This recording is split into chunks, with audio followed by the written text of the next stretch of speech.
we've adapted and we've adjusted. And one of the purposes of my visit to Kyiv yesterday was to hear from our Ukrainian partners what they believe they need now to deal with the current battlefield, including in eastern Ukraine and other parts of the country.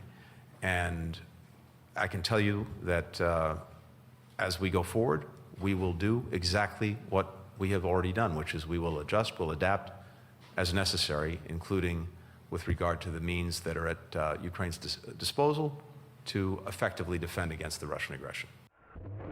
A shipment of Iranian Faith 360 ballistic missiles was said to have been spotted by analysts in satellite images at a Russian port on the Caspian Sea. According to intelligence, the missiles are being used by Russia to attack Ukraine. Iran denies supplying Russia with any armaments, but this fact was said to have been confirmed by several intelligence agencies. I have received information at the intelligence level from partners, but once again, I cannot yet confirm the use of these missiles.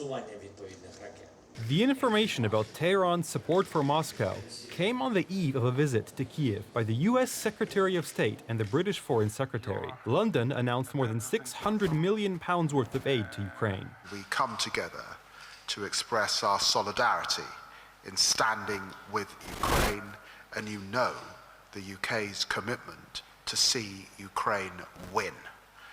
This is a critical moment to have arrived at.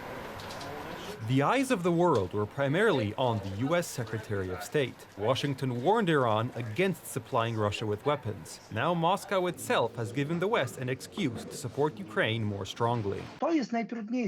This is the most difficult part of assessing whether missiles can make a difference. Their effects will be mainly psychological, which is another so-called red line. There have been so many of these red lines that we could build 2 highways out of them. Blinken didn't say so directly, but according to analysts, it seems that the decision has already been made. The question is whether Kyiv has simultaneously received a list of conditions and restrictions to be able to strike deep into Russia. I'm going to take that discussion back to Washington to brief the president on what I heard. I know that David's doing the same.